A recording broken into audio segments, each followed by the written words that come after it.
Hello, everybody. Today, we are going to begin a new venture. We're going to start on a marketing mix PBL.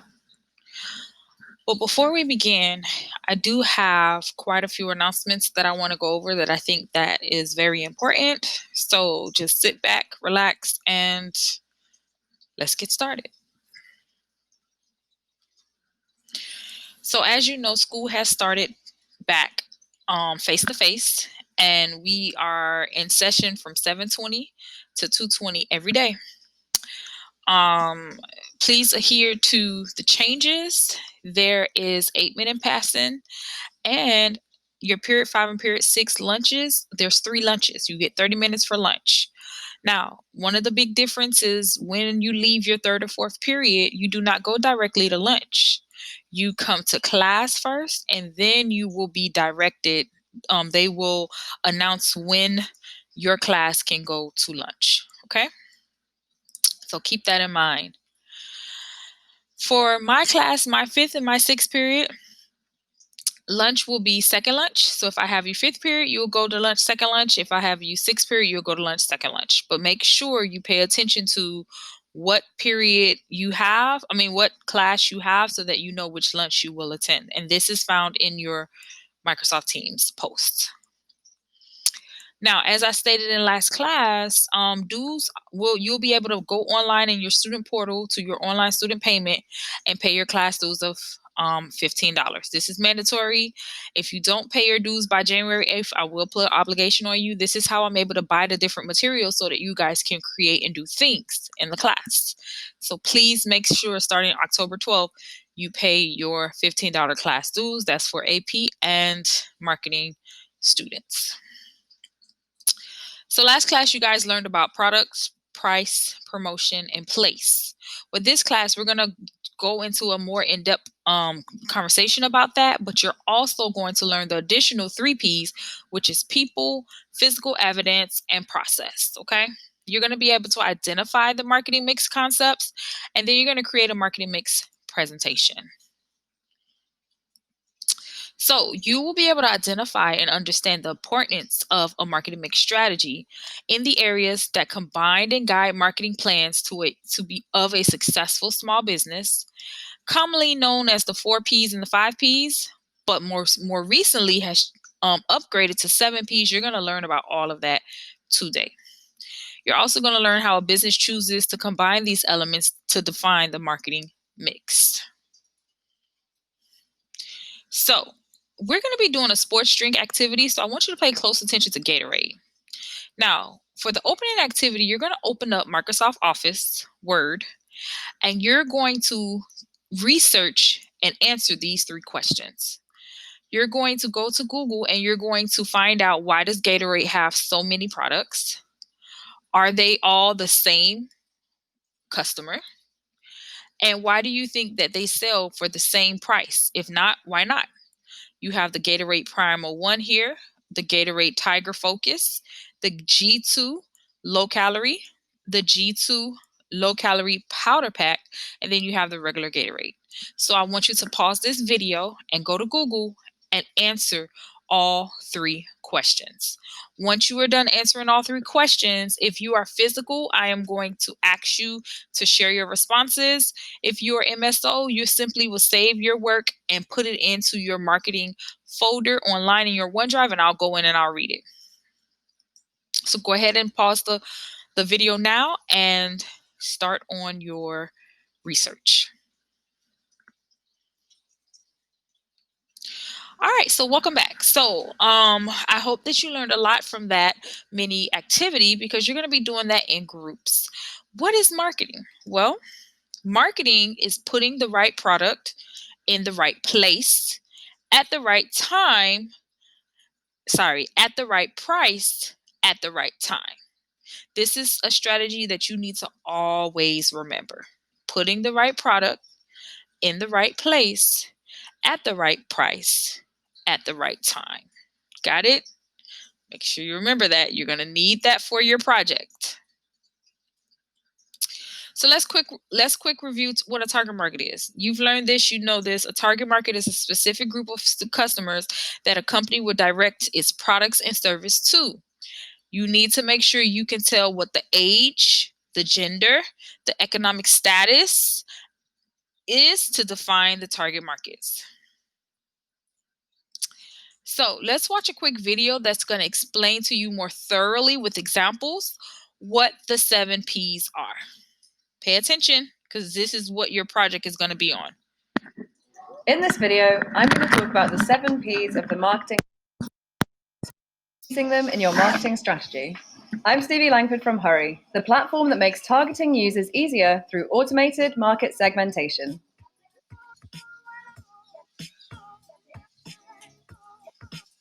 The marketing mix is an aspect of the marketing process which aims to streamline the goals and objectives of your strategy. It was first introduced by Jerome McCarthy in 1964. It then only involved 4 Ps: product, place, price, and promotion. Fast forward to 1981, where we see Booms and Bittner, 2 academics who added 3 crucial Ps to the marketing mix: physical evidence, people, and processes. These new additions saw the marketing mix evolve into the 7 Ps, or the extended marketing mix as it's often known. The needs, wants, and expectations of customers are constantly changing and developing. So it's important for you to frequently revisit the 7 Ps formula so that you can accurately segment your market. Only then can you meet and exceed the requirements of your customers and also keep ahead of industry competitors. So let's dive a little deeper into the 7 Ps of the marketing mix. Number 1, product. Product refers to a physical product, service, or experience. Basically, anything that's being sold. You need to make sure that your product is right for the market in that it satisfies or exceeds the expectations of the customer. Number 2, place. This is where you choose to distribute your offerings. It could be a warehouse, a high street store, an e-commerce shop, or a cloud-based platform. Wherever you choose to distribute, you need to make sure that it's accessible to your audience and that you've taken your competitors into consideration. Because where you choose to distribute your products can dictate things like your product type and your budget. Number 3, price. Price refers to the cost of your product, service, or experience. Your cost should reflect your customer's perceived value of what you're offering. It should also be in line with your budget and take into account industry competition. If not, you jeopardize losing your desired target market. Number 4, promotion. Promotion refers to your marketing, advertising, and sales techniques. You have traditional promotional channels such as TV, radio, billboards, and newspapers, or more modern methods like pop-ups, push notifications, native advertising, and email marketing or social media marketing. Your chosen promotional methods have great influencing power over the perception of your brand and its long-term success. Whichever promotional methods you choose, if you want to break through the noise and be heard, your data gathering and market segmentation analysis have to be meticulous and well thought out so that you're reaching the right audience in the right place and at the right time. Number 5, physical evidence. Physical evidence, in the sense of the marketing mix, generally takes on 2 forms. 1, evidence that a service or purchase took place, and 2, proof or confirmation that your brand exists. Physical evidence of a transaction comes in the form of things like receipts, tracking information, and invoices, whereas proof of the existence of your brand is highly visual. It could be the appearance of your building, your social media channels, your website and logo, or your business cards. Choosing an unfamiliar brand or product is risky for a customer. They need to know that you're legitimate, and physical evidence achieves this. Number 6, people. People essentially refers to anyone who's involved in the brand or product. It could be those selling it, designing it, creating it, managing teams, or representative customers. When you think about it, anyone who comes into contact with your customers can make an impression, positively or negatively, and this can impact the perception of your brand. There's no use in creating an amazing product, having a lively social media presence, and a strong brand if your employees aren't behind you. You need people who will engage with your company culture and add value to your organization. Number 7, processes. Processes is the 7th ingredient in the extended marketing mix. It describes the full experience of the buying process, from where a customer becomes aware of your brand and enters the sales funnel, to your distribution procedures, and then post-purchase customer relationship management. Each step you take and the methods that you choose during the whole process must be done in a way that's professional, cost-effective, and offers the most value in return to your wonderful users. Every aspect of the marketing mix is key to your success. No element should be considered in isolation. For example, you can't develop a product without considering an appropriate price or how it will reach the customer. In the same way, you can't promote your product using a channel that isn't accessible to your target market. By carefully analyzing and segmenting your target audience alongside the 7Ps, you can ensure that your strategy will be as streamlined as possible. If you like this video, then subscribe to our YouTube channel. And to learn even more about optimizing your marketing strategy, All right. So click the I link in hope our that bio you and guys head took over to some good notes from that video. It's a it's a great video. If not, you can always rewind and watch it again, and that video will be posted on the class website as well. So here we go. In the video, they talked about product and place and price, promotion. Now this should say this was a misstep, so ignore that place. People, process, and physical evidence. Okay, so please ignore this. I have placed double, but these are your 7 marketing P's: product, place, price, promotion, people, process, physical evidence. You will have to clearly show these 7 when you create your sports drink. So when you are creating your sports drink for product, and we're going to spend some time on each one of these areas, but today I want you to focus on your product.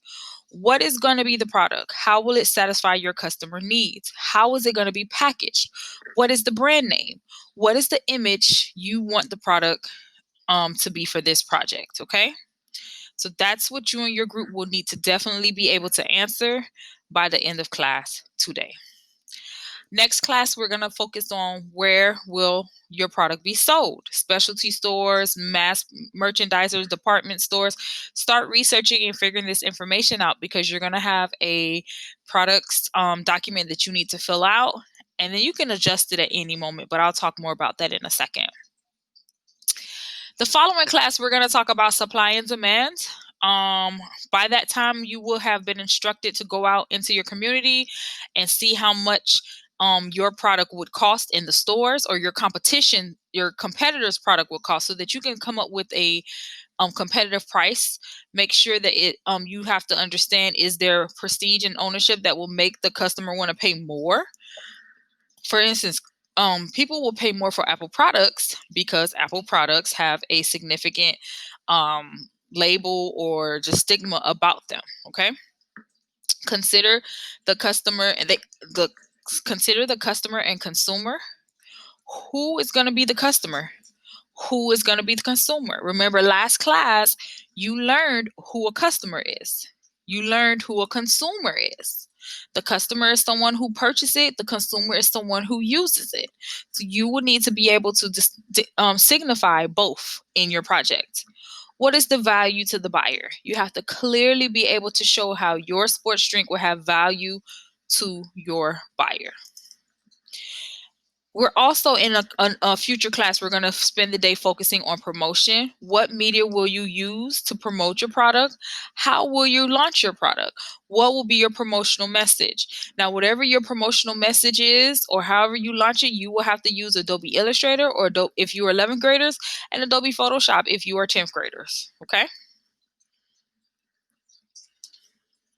Now, this document right here outlines some examples for you, what you can use, using the internet to vary the marketing mix. Okay, so you can definitely use any of these examples. This is in Teams. I've pinned it to your Teams. If you go into your class materials, you'll see it at the top.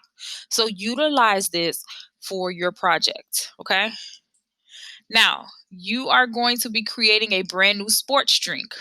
You will have to research one of these existing companies, find out everything you can about them, and then create a new sports drink that's going to be better than them using the 7Ps, but you will still have to show some information on how your sports drink will be better than theirs. Let's watch a quick video on sports drinks.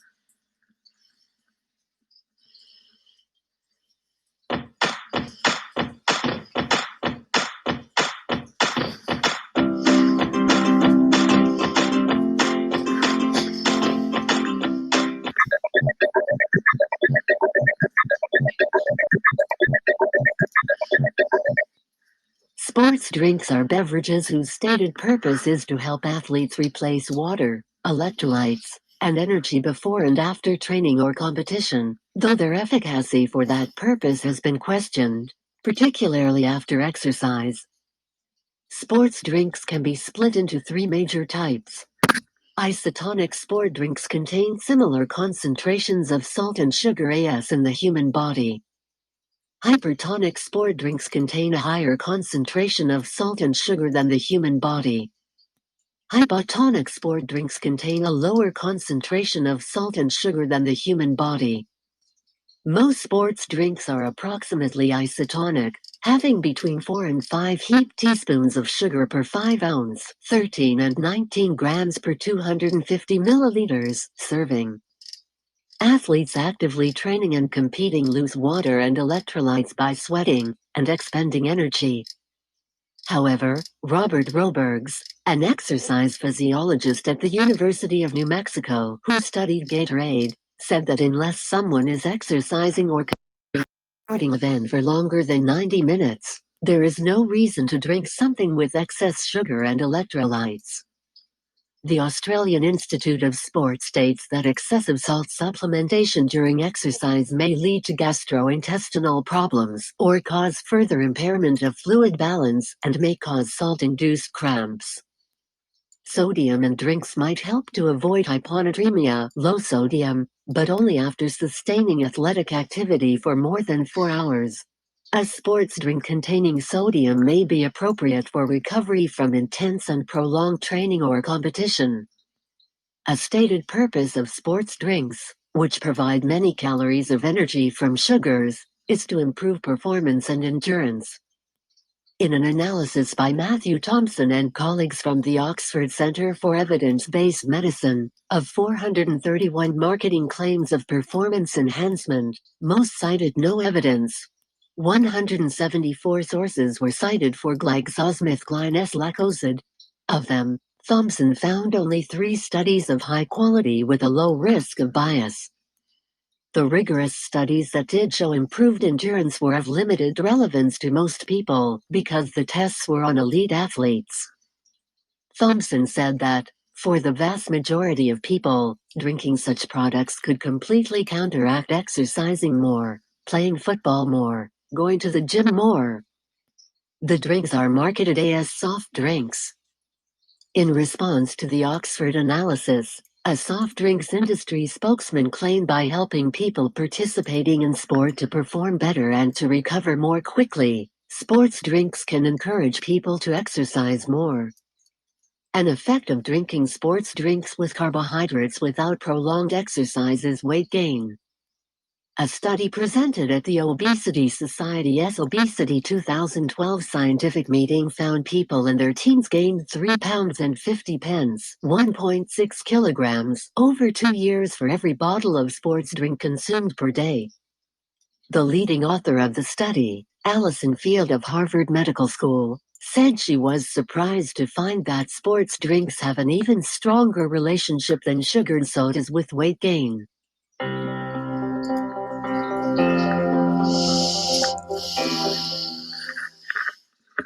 All right. So now that you have an idea of what sports drinks are, keep all of that in mind. And of course, you can do some more research by going to Google, going to YouTube, looking up other sports drinks. This is an example of what you're going to have to do today. Okay. Just a very generic example. You're going to focus and figure out what kind of product, what kind of sports drink you want to create. Okay. And you will, with your partner, start thinking about it and designing in either Photoshop if you're a 10th grade group or Illustrator if you're a 10th grade group. Okay, whatever you come up with, your colors, your design, make sure you put it in a circle for a sports drink because you guys will get this document from Microsoft Teams. The post that I created is the template for your product profile. Everyone is going to work on the product profile today. Now, your product profile you can change as you go along, but you have to start figuring out what it is you want to do. You will need to figure out who your target market is, okay? What you think the suggested retail price will be from the internet, where you think you would want to sell your product, and what promotions will you use, okay? This will be a generic starter, a guideline. Now, so for target market, make sure you take a picture of this. Make sure you are able to tell who the product will be targeting: male, female, adults, teenagers, or children. What is the age group? What is the psychographic or demographics that will be considered for your product? For price, what do you have? Do you have a competitor that may sell a similar product? Of course, all of you will have to pick one competitor, research them, and then figure out how you will do your pricing. Um, Lower prices doesn't mean high profits. You will have to sell a higher quantity at a lower price to make a profit. So state the suggested retail price. Where would the location of your product be sold? Make sure you give examples of the type of locations. And promotions. How would you further the sales of your product by using non-personal activities such that reach larger audiences? What types of sales will you consider having to launch your product? What is your promotional message? Okay. So you have this document here. I want you and your team, your group, to start brainstorming to fill out this information. You will have the remainder of the period to work on this, okay? By next class, you need to have these items filled out, okay? Now, where do you find this document? When you go inside of your teams, you go inside of your posts. All of the information is here. This is the sports drink template. This is your research project, which we're going to go into more details next class. And this is the PowerPoint that I just gave. Okay. So today I will be placing you in groups, which I should have already done. I'm going to do it at the beginning of the class. And you and your 3 members will work on the sports drinks marketing mix PBO. It says begin by watching this video. And of course, if you're MSO, your groups will be online. If you're physical, your groups will be in person. Okay. 10th graders, you can only use Adobe Photoshop. 11th graders, you have to use Illustrator. No Word, no PowerPoint, no none of that. In those softwares, if you're going to do a digital poster board, then it needs to be the actual canvas, or the artboard needs to be a 16 by 20. Okay. Should you have any additional questions, please feel free to let me know. Good luck, get started, and have fun with this project.